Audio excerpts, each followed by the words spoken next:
you doing, Sonayah Benee? Good morning. I'm doing awesome. How are you? I'm good. I'm good. Have your parents told you about me? They have. They have. They said that you're very famous, actually. Oh, okay. Not that part. The wild and crazy part. If I say anything that might not be as godly as it should be, just pray for me. Just give me some forgiveness. All right. Sonayah Benee is. I feel like I should give a little backstory. Like one of my best friends in the whole wide world. We played a lot of basketball coming up. Sonneil Charles, aka Sonir, is the proud father of this lovely young lady, which clearly makes me feel very, very, very old. Oh my goodness. I also got to say a special good morning to your mom, Monda. So Sonayah, you're a musician, you're an artist. Yeah, so I initially started writing music when I was 8, but I didn't really know that it was going to be, Okay. But I didn't really know that it was going to be something that I wanted to pursue until about the age of 13. So I started recording. I recorded a small EP at that time. It was 3 tracks. And then eventually, after graduating high school, I wasn't really sure about college yet because I wasn't interested in going into another whole 4 years of dealing with math. Oh, take me to church on that one. I'm with it's you. Just, so I wasn't really interested in that. But then I came across Berklee College of Music. It's in Boston, Massachusetts. Oh, okay. This is the perfect school. So I applied, I got in, I graduated in 2021 with my double major in music business management and professional music. Let me tell you something that you may have already known. Your parents sent you to Berklee. They love you. I know. Yes. That's an investment. But yeah, so it was a great experience. I spent 3.5 years there, and pretty much just got immersed in the music industry, the culture of it. Started recording, met a lot of people, were able to network with a lot of people. Right. So I've just been working on my music ever since. And yeah, just really refining it and making sure that, the core of it is the gospel, is the message. That's what I'm trying to bring. And really show the versatility of how the gospel can be presented in the industry and not just, I guess like the typical standard gospel music that we think about, but also making sure that people from all demographics and all backgrounds can really engage with the message, but still be able to relate with the kind of genre and style that the music is. So that's an interesting dynamic. Because mostly you're surrounded by mostly contemporary folks. Right. How did that influence exchange? What was there an exchange? Yeah, it was pretty interesting. It's definitely, I think as far as the genre and the message that I'm bringing, is definitely the minority, especially in Berklee, in that kind of environment where you have a lot of pop culture going out. But it was also really good because it helped me kind of immerse myself, I think, in a lot of different genres that I wasn't really familiar with prior to going to the school. So it really helped me to kind of bring all of those styles and genres together into my music while still keeping the same message, but making it something that a lot of people could listen to. I've been able to have a lot of great conversations, meet a lot of great people from around the world, and just kind of listen to the kind of music, that they've grown up with and that they do. And even though it may not be something that I'm directly, involved in, it was still really, really influential on how my outlook is, towards creating music itself. So it was definitely a really, really good experience, and just a lot of interesting interactions, just kind of learning about different cultures and, different styles of music so that I can put that into, what I do and have a more holistic, perspective. So as a young person, because never mind the little joke I made in the beginning, I ain't that old, which means you ain't that old either. Right. But for a young person to have that resolve and that faith where, okay, for example, what I'm saying is you didn't go to like a gospel studio or, a engineer or producer that makes gospel music. Like you went to a school where the influences is clearly you're outnumbered. And you still came out as a gospel artist. You see what I'm saying? Yeah. It's honestly, it's a testament to God's faithfulness and Him keeping me. I think if I always talk to people when I tell them about Berklee, that you have to really be grounded in who you are before you get there, because it's very easy to get caught up, in anything, regardless if it's good or bad.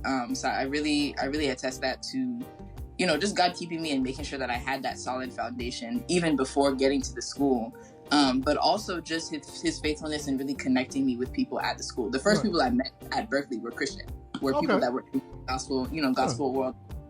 So I think it was just divine setup, honestly, by, from the people I first met when I first got in there until I left. And you met them by happenstance, not.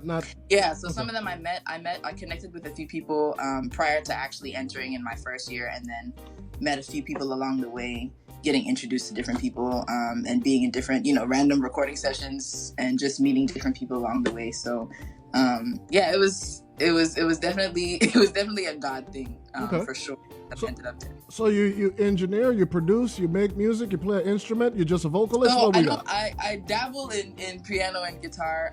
Not so much a producer. I tried doing that my first year and it wasn't working out. But I work with a lot of instrumentalists and producers as well. So I can understand how it works. Not to say I can necessarily execute everything, but I do understand the whole process. So. All right. So what were you pursuing at Berkeley? What kind of degree? So I double major in music business management and professional music, which was a combination of audio and video production. So I kind of got into the visual, side of what makes the music industry as well. That was a really big interest of mine.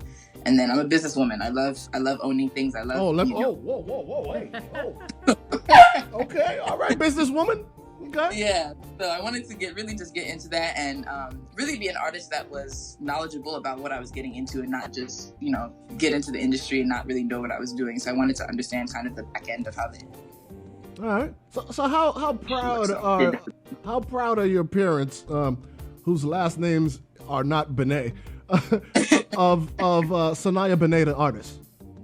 Yeah, I think they're very proud. I think parents are always happy when they see that their child sticks with, what they are brought up in. Faith has always been the biggest thing in our lives, and so to see that has transcended into what I wanted to pursue as a career, I think that has made them very happy. And being able to, finish school in the time that I did, because my degree, typically you're supposed to finish that in 5 years, and I finished in 3.5. So I think it just makes them proud to see that, I'm really chasing after what I want, and also what they instilled in me from the beginning, from when I was a child. So I know that they're very awesome. Yeah. That's what's up. Now, okay, so as a young person, sometimes you do things that your parents want you to do. How much was this what you want to do, and how much of it was what your parents want you to do? Yeah, I know. This is totally what I wanted to do. Like I said before, I wasn't really interested in going to school after high school, but I knew that music was supposed to be what I was pursuing. I just didn't know necessarily how to get there. And so when Berkeley came about, I was like, okay, this is interesting. It's still a school though, so let me look into it. And I realized, kind of looking into things that it was actually completely music based. So I was like, okay, this is actually something that I want to do. But I know my parents have always wanted us, all of us to go to college. But I think that they were just mainly focused on making sure that we went and we were learning something that we actually wanted to pursue. Right. And that was, I think that was enough for them. So it was definitely up to me. It was definitely something that I wanted to pursue. And I'm really, really glad that I did. Do you feel like gospel becoming more contemporary is detrimental to the art? Or do you feel as though it helps the mission of reaching more folks, as you see the Lecrae's and the Ty Trebets and Kirk Franklin even winning a Grammy with We Win with Lil Baby? Yeah. Do you think that gospel is taking the wrong route, or do you think that now gospel artists are literally going into the dungeons and the jungles and saving folks? Well, that's what God did. Hey.